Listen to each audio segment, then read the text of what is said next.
Welcome to another video, and we're going to be using ChatGPT again today, and we're looking at B2 or C1 Use of English Part 3, where you need to change the words. It's called word transformation, isn't it? You take the root word, like excel, and then you make excellent, excellently, unexcellent, which is of course not a word, so that's a very bad introduction, introduce, introduction, and so on.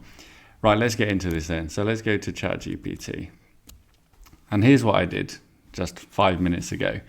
Give me a random topic for a C1 level reading text for students, and we got the surprising science of laughter, and it wrote me a whole essay, which I didn't actually ask for, but it is a very typical C1 topic, so okay, let's use that. It's a bit long though, so I said, okay, make it 200 words, 240, a little bit long still, cut it to 150. Okay, now we've got something we can work with. This to me looks like a typical sort of C1 Part 3 text. So I'm going to go over to my Part 3 notes. I've made a video on this. You should be keeping very good notes. You can see the last exam I did. What did I learn? Here's my Part 3. And I'll put in my little text here. Now, the trick for using these kind of texts to improve your Part 3 is thinking about the kind of words that are going to be in the exam. So we're going to start with a very obvious one. There's a very common Cambridge one, which is I can see straight away. This is not prepared, by the way. I'm reading this pretty much for the first time. I mean, we could even start with universal, couldn't we? Universe, universal. But maybe let's go for the more common Cambridge one, which is going to be scientists. That's a fairly easy one if you're studying C1. But what is the root word of scientists? Thinking about it, it's a tough one. Of course, the root word is science. Science from a Latin origin, meaning scientia, which means knowledge. No knowledge. Another word. You're always thinking about these. But what have we learned? We're going to put in our Part 3 notes, where we probably put the date as well. Today's the 30th of November at the time of recording. ChatGPT exercises. And the first common transformation we've got is going to be science to scientists, as in people who do science, study, carry out science. A complex blend of physiology and psychology. Physiology is maybe a bit tough. Physiological, physiotherapy for Part 3, but psychology, I think this I can imagine being on the exam. What does it say about psychology when we ask for the root of psychology? I'm always trying to save time, look.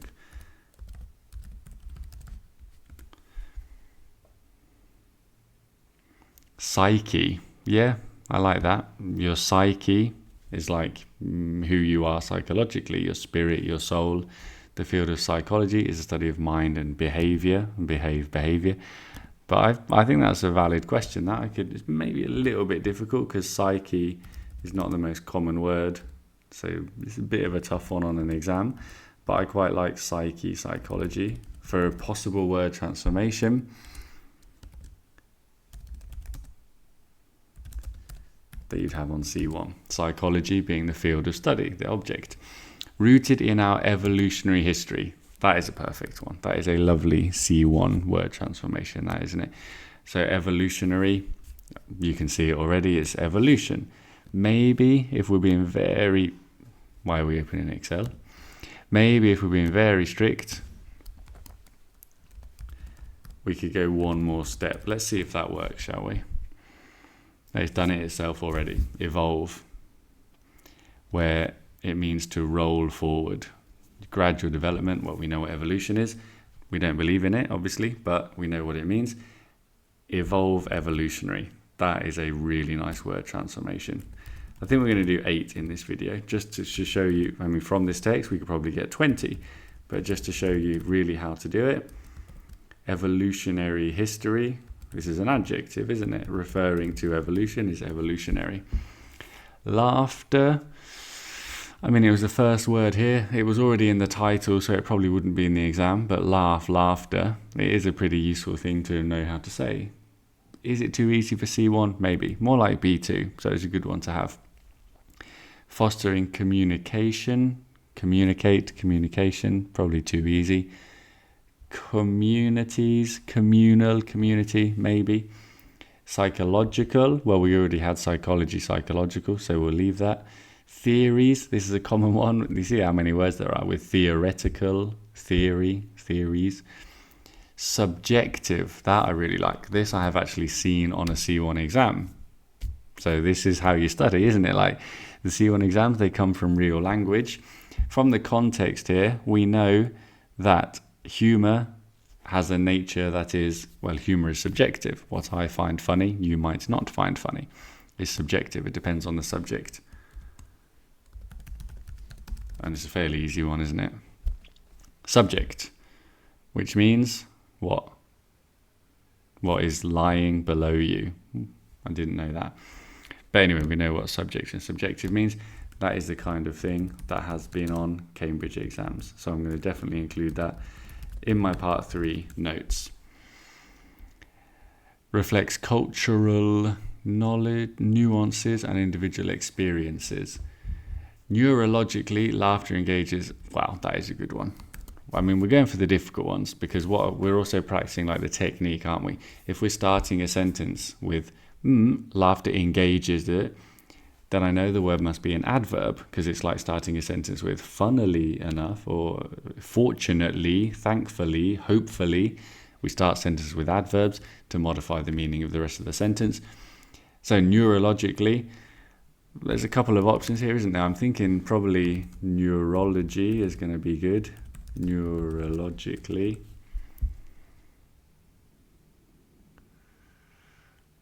Am I going to have to edit this video to... Oof, neuro, I'm not sure about that. Neuro is not really a word. Neuron is a part of your brain, isn't it? The neurons in your brain. But I would definitely say, and this is where ChatGPT obviously is not perfect, and you need to supplement it with a qualified teacher or word reference or something. But definitely neurology, the field of study, becoming neurologically as an adverb. That's a really nice one. This one is on every ChatGPT text I've looked at. Pursuit. Pursuit, as in a hobby, because it's something you follow, something you do. Comes from pursue, meaning to follow or to chase. So something you do, pursue, pursuit. It's irregular, that's why it's quite likely on a C1 exam. That's a really nice one. Intertwining with yogic principles for potential health benefits. Yogic, too difficult. Score underscore, too difficult. Spontaneously, again quite difficult. Deliberate practice, in essence, the science of laughter unravels the threads. Wow. C2 exam maybe, ravel, unravel, that would be good. Connecting our shared humanity, that is definitely on your B2 or C1 exam to say human becomes humanity. We don't need to see ChatGPT for that. We only need one more. Psychological intricacies. Oh, I'm going to go for this one, you know. There's probably more we could do, but I really like this. Intricacies, as in things that are. Well, let's see what ChatGPT says.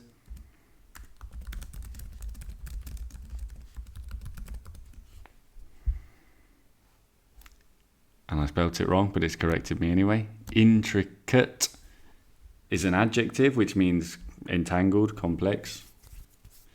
Intricacies are things that are tangled and complex, the details of something. So I really like intricate becoming intricacies.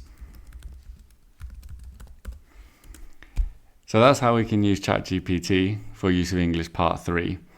You can see that any text, I mean really, explore, exploration, deep, deepen,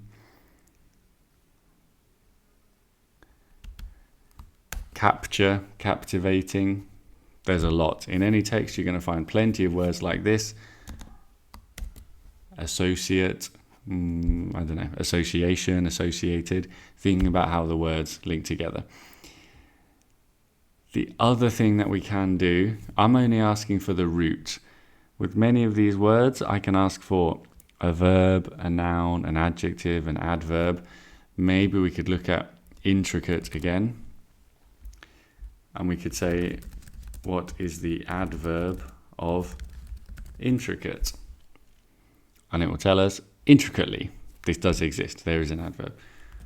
Or we could do, what is the noun of deepen, which we just saw in the text. The noun of deepen is deepening. Okay. Is there another one?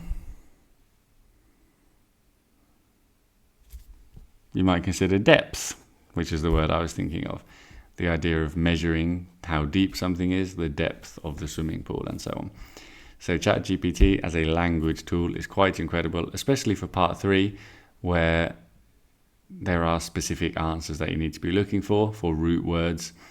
And there's just so many of them that you can be finding in these common C1 transformations.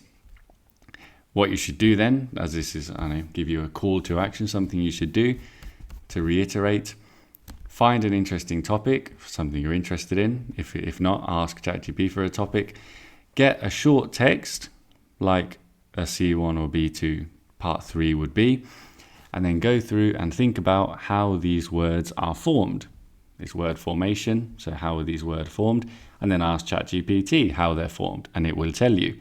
And add these words to your notes, because these are the kind of questions you will have on a B2 or C1 exam. And in 5 minutes, you've added a lot to your vocabulary, to your understanding of this part of the exam. So there you go. There's your homework for this week. Good luck with it. See you next time.